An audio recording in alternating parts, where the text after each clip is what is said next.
So, what initially inspired you to pursue music as your life's work? And was it something you gradually fell into, or was it something that you were immediately like certain of? So when I was 8 years old, my parents put me in a Philharmonic band, and I was forced to play trumpet because my cousins played trumpet, and I did trumpet for I would say about 4 years to about 12 years old, and I hated every single one because we were playing all Disney songs, and I was just like, this sucks. So, and my teacher at the time, Mr. Dillman, he was always hard on me. He would always pick on me, but rightfully so because I just wouldn't practice. I mean, I learned what I learned, like basic theory and stuff like that, but I hated it. So around 12 years old, I just quit. I was like, screw me, man.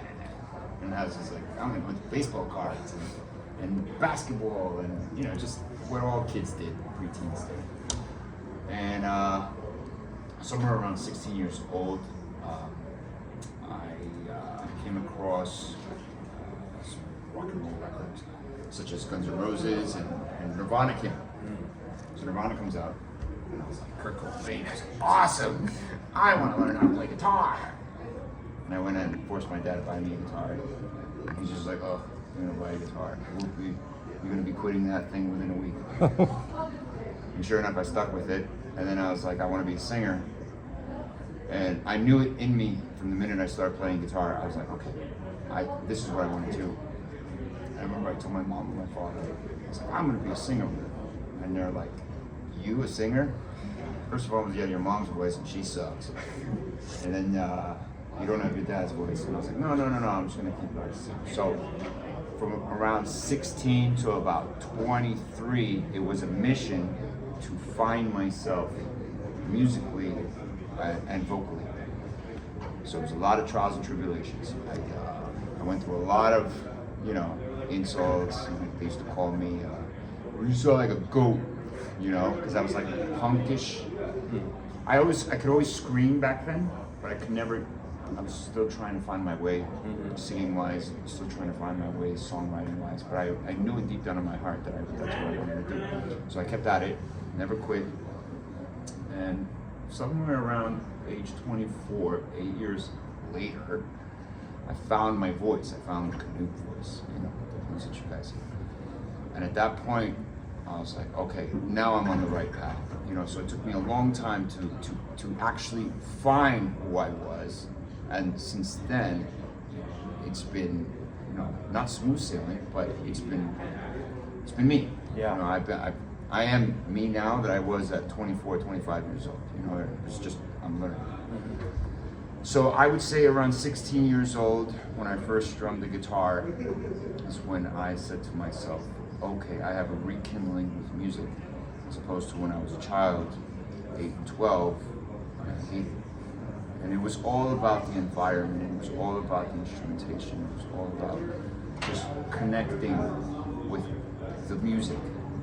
I wasn't into the music when I was 8 and 12 years old, probably because I was just a baby, you know, but at 16, something happened.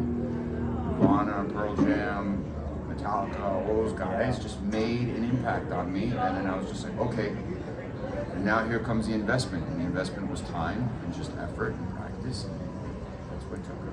It's amazing. Yeah, thank you. And then you've kind of talked about it a little bit so far, but who have been some of your greatest musical influences throughout your life? How have they impacted your music? I mean, Kurt Cobain for sure. Kurt Cobain was specifically lyrically. Kurt Cobain was a poet of our modern era at the time. So he influenced me in that regard. Freddie Mercury influenced me vocally as a frontman. I did get into classical music as well, so Chopin, Beethoven, Mozart. I was always, so fun fact, ever since I started driving, if you got in my car, you were listening to classical music.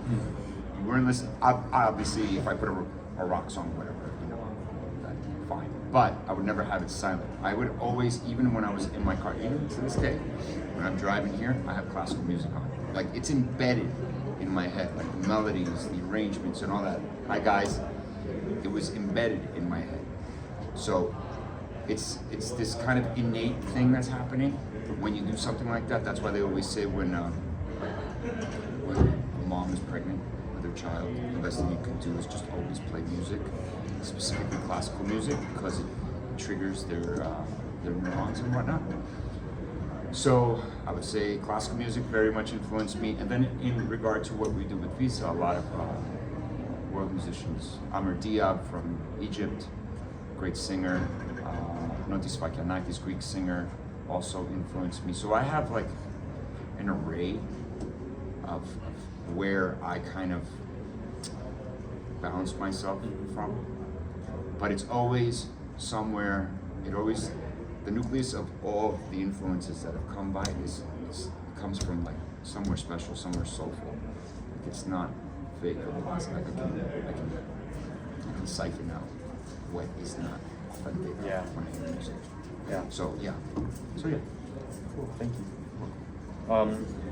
And then kind of going back to Visa, how does the songwriting process work for you? Do you start with lyrics, a melody, and then how does that process differ from your solo career as it does with Visa?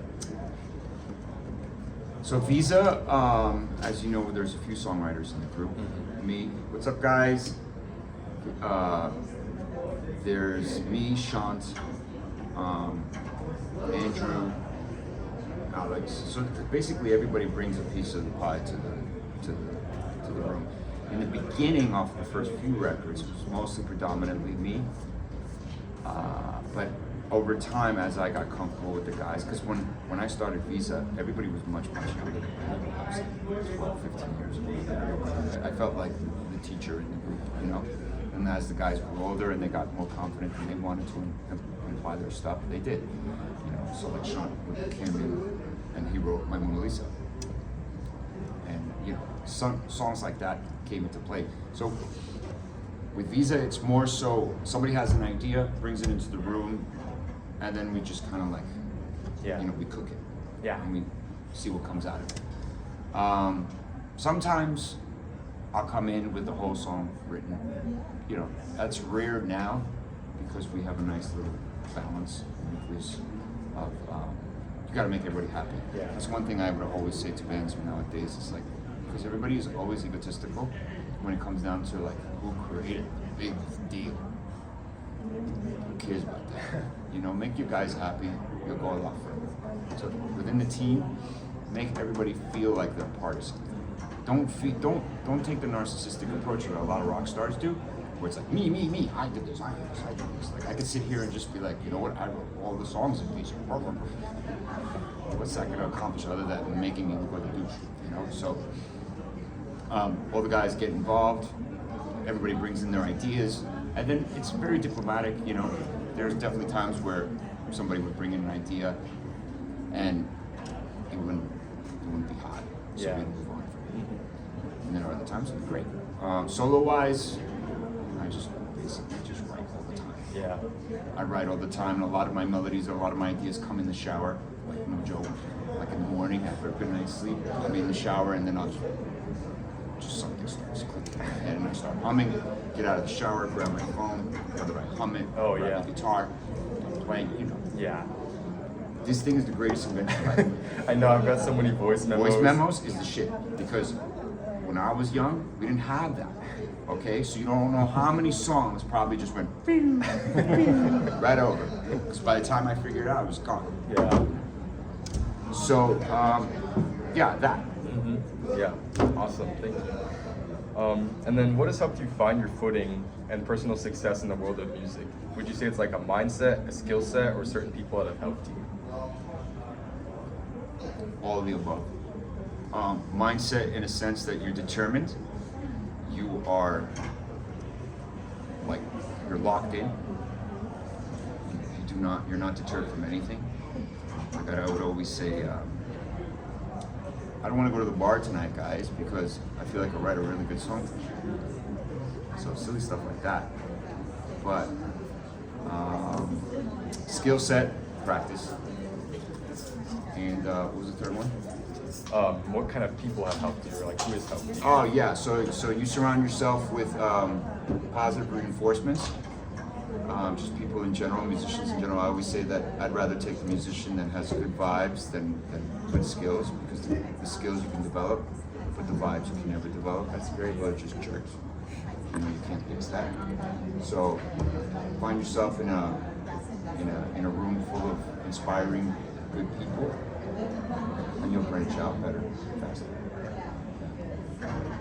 And then last question, I think you've spoken to it a little bit, but the music industry seems to always be evolving and evolving rapidly. Do you have any suggestions for brand new artists trying to get their voice out into the world? Don't be afraid to fail. Don't be afraid to be shunned.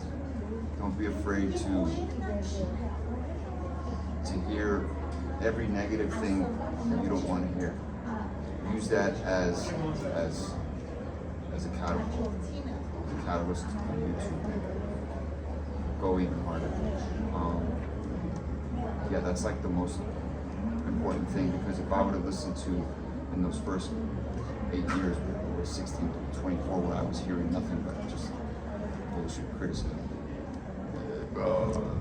especially my cousins. I come from a Greek family, so my cousins, you know, much like anybody in the Mediterranean, just like, rah, what are you doing? Knock it off.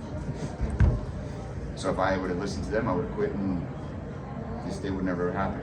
So yeah, you just gotta ignore the naysayers, trust in your gut. If it's truly what you love, you're just gonna keep going. If it's truly what you love, you know, doesn't mean, you know, it is what you love, but you ain't gonna find out unless you try. Well, thank you You're so very much. welcome. That's all great advice, and I can't wait to share this with my class. Thank you so much, man. You're very welcome. Appreciate it. I'll see you in there. I'll see you guys inside. Enjoy the rest of the show. Thank you. Good night.